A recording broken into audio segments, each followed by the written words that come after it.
শুরুতেই জানিয়ে দেব সংবাদ শিরোনাম, এরপর জানিয়ে দেব বিস্তারিত। প্রথমেই জানিয়ে দেব গ্রেপ্তার সেই টগরের বিষয়ে চাঞ্চল্যকর তথ্য জানালো র্যাব। শেখ হাসিনা ভারতে বসে নির্বাচন ঠেকানোর ষড়যন্ত্র করছে বললেন দুদু। কিশোরগঞ্জে বিএনপি সম্মেলন শনিবার, ফজলুর রহমানের বিষয়ে কি সিদ্ধান্ত নিল তারা।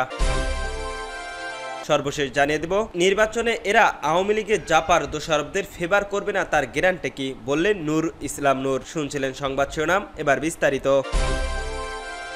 গ্রেপ্তার সেই টগরের বিষয়ে চাঞ্চল্যকর তথ্য জানালো র্যাব। বুয়েটের শিক্ষার্থী সাবেকুন নাহারার শনি হত্যার মামলার সাজা ভোগের পর মুক্তি পাওয়ার মুশফিক উদ্দিন টগর অস্ত্র বাণিজ্য জড়িয়ে পড়েন বলে জানিয়েছে র্যাব। বিকালে ঢাকার আজিমপুর এলাকায় থেকে অভিযান চালিয়ে তাকে গ্রেপ্তার করে র্যাব ৩। র্যাব জানান সীমান্তবর্তী এলাকা থেকে অবৈধভাবে অস্ত্র সংগ্রহ করে টগর সেগুলো ঢাকায় এনে বিভিন্ন ব্যক্তির কাছে সরবরাহ করতেন। গ্রেপ্তারের সময় তার কাছ থেকে একটি 32mm এর রিভলভার, একটি ম্যাগাজিন, কাঠের পিস্তল, একটি গ্রিপ, 15 রাউন্ড 22 ক্যালোরি রাইফেল গুলি, একটি 7.62 মিমি মিসাইল গুলি, শটগানের একটি খালি কার্তুজ, দুটি মুখোশ ও দুটি মোবাইল ফোন জব্দ করা হয়। র্যাব ৩-এর অধিনায়ক লেফটেন্যান্ট কর্নেল জয়জুল আরফিন বলেন, প্রথমে আমরা শুধু অস্ত্র উদ্ধারের তথ্য ভিত্তিতে অভিযান চালাই, পরে গ্রেপ্তারের পর জানতে পারি তিনি হত্যা মামলার সাজাপ্রাপ্ত আসামি। প্রাথমিক জিজ্ঞাসাবাদে তার কাছ থেকে চাঞ্চল্যকর তথ্য পাওয়া যায়, যা অনুসরণ করে আরো অস্ত্র উদ্ধারের কার্যক্রম চলছে। তিনি আরো জানান টগরের বিরুদ্ধে লালবাগ থানার অস্ত্র মামলার প্রক্রিয়াধীন রয়েছে। এছাড়াও মুগদা থানা তার বিরুদ্ধে একটি মাদকের মামলাও রয়েছে। বর্তমানে অস্ত্র মামলাকে তাকে গ্রেপ্তার দেখিয়ে আদালতে পাঠানো হবে। র্যাবের দাবি টগরের কাছে আরো অস্ত্রের সন্ধান থাকতে পারে। তার কাছ থেকে কিছু নম্বর পাওয়া গেছে যেগুলো নিয়ে কাজ চলছে। 2002 সালে 8ই জুন বুয়েটের দরপত্র নিয়ে ছাত্র দলের দুই পক্ষের সংঘর্ষ চলাকালে কেমিক্যাল ইঞ্জিনিয়ারিং বিভাগের শিক্ষার্থী সাবেকু নাহারা সানি গুলিবদ্ধ হয়ে নিহত হন। ওই ঘটনার বুয়েটের ছাত্রদল সভাপতি মোকাম্মেল হাতায়েত খান মুকিও ঢাকা বিশ্ববিদ্যালয়ের SM হলের টগর গ্রুপের মধ্যে সংঘর্ষ হয়েছিল। ঘটনার পর মামলা হলে বিচারক আদালতের মুরকি টগর ও নুরুল ইসলাম সাগরকে মৃত্যুদণ্ড দেওয়া হয়। পরে 2006 সালে 10 মার্চ হাইকোর্টে তাদের মৃত্যুদণ্ডের বাতিল করে যাবজ্জীবন কারাদণ্ড দেয়। এ মামলার SM মাসুদ বিল্লাহ এই মাসুমকে খোলসা দেওয়া হয়। পরবর্তীতে তুর্কি পালিয়ে যান অস্ট্রেলিয়ায়। সাগর এখনো পলাতক রয়েছেন।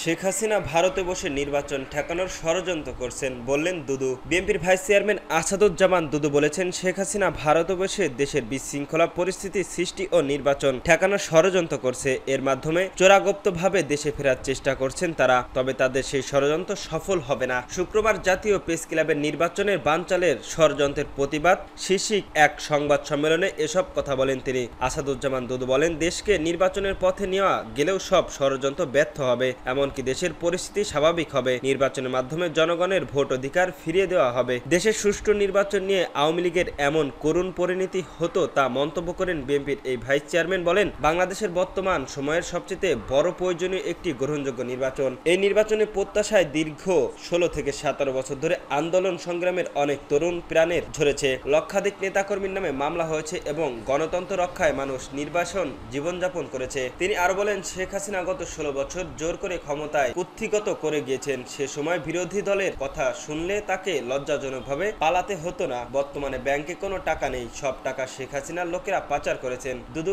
এই সব হুঁশিয়ার দিয়ে বলেন, তারা যদি আবার ষড়যন্ত্র করে নির্বাচন বানচালের চেষ্টা করে তাহলে জনগণ আর কোনো ষড়যন্ত্র মেনে নেবে না, সম্মিলিতভাবে তাদেরকে প্রতিহত করবে। কিশোরগঞ্জে বিএনপির সম্মেলন শনিবার, ফজলুর রহমানের বিষয়ে কি সিদ্ধান্ত। দীর্ঘ 9 বছর পর শনিবার 20 সেপ্টেম্বর অনুষ্ঠিত হতে যাচ্ছে কিশোরগঞ্জের জেলা বিএনপির ত্রিবার্ষিক সম্মেলন। এই দিন বেলা 11টায় জেলা শহরের পুরাতন স্টেডিয়ামে এই সম্মেলনের উদ্বোধন করবেন বিএনপির মহাসচিব মির্জা ফখরুল ইসলাম আলমগীর। প্রধান অতিথি হিসেবে থাকবেন বিএনপির ভারপ্রাপ্ত চেয়ারম্যান তারেক রহমান। সম্মেলনের প্রধান বক্তা বিএনপির যুগ্ম মহাসচিব হাবিব উন নবী খান সোহেল। সম্মেলনের উপলক্ষে অনুষ্ঠান স্থলে তৈরি করা হয়েছে সুবিশাল মঞ্চ। শহরের উল্লেখযোগ্য সড়কগুলোতে কেন্দ্রীয় নেতাদের শুভেচ্ছা জানিয়ে নির্মাণ করা হয়েছে কয়েকশো তোরণ। এছাড়াও দলীয় নেতাকর্মীদের ছবি সংবলিত ব্যানারের ফ্যান্টোস ছেয়ে গিয়েছে অনুষ্ঠান সহ জেলা শহরের বিভিন্ন সড়ক ও অলিগলি। এর আগে 2016 সালের 22 নভেম্বর জেলা বিএনপি সম্মেলনে অনুষ্ঠিত হয়েছিল। প্রায় এক দশক পর হতে যাওয়া নতুন সম্মেলনকে কেন্দ্র করে নেতাকর্মীদের মাঝে বিপুল উৎসাহ উদ্দীপনা বিরাজ করছে। তবে এবারের ত্রিবার্ষিক সম্মেলনের অতিথি করা হয়নি কিশোরগঞ্জের আলোচিত নেতা বীর মুক্তিযোদ্ধা অ্যাডভোকেট মোহাম্মদ ফজলুর রহমানকে। সম্মেলনের ব্যানার ও দাওয়াতপত্রে তার নাম নেই। জুলাই গণ অভ্যুত্থান নিয়ে বিভ্রান্তিকর বক্তব্যের অভিযোগ তার দলীয় প্রাথমিক সদস্য পদ সহ সব পর্যায়ের পর 3 মাসের জন্য স্থগিত করা হয়েছে তাকে।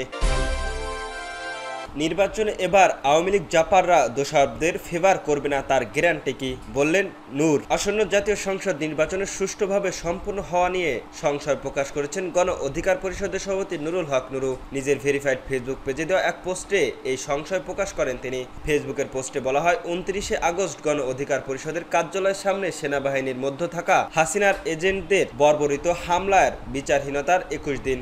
2007 সালে তারেক রহমানের 25শে নুরুল হক সামনে আর কে। এরা নির্বাচনী দায়িত্ব থাকলে সুষ্ঠু নির্বাচন সম্ভব। নির্বাচনের সময় এরা যে আওয়ামী লীগ ও জাপার দোষরদের ফেভার করবে না তার গ্যারান্টি রয়েছে কি? ফ্যাসিবাদের বিরুদ্ধে আওয়াজ তোলো বাংলাদেশ। জুলাই গণ অভ্যুত্থানের সুরক্ষা ও বাংলাদেশের গণতান্ত্রিক উত্তরণের সুষ্ঠু নির্বাচনের জন্য প্রশাসন ও আইন শৃঙ্খলা বাহিনীকে ফ্যাসিবাদী মুক্ত করো।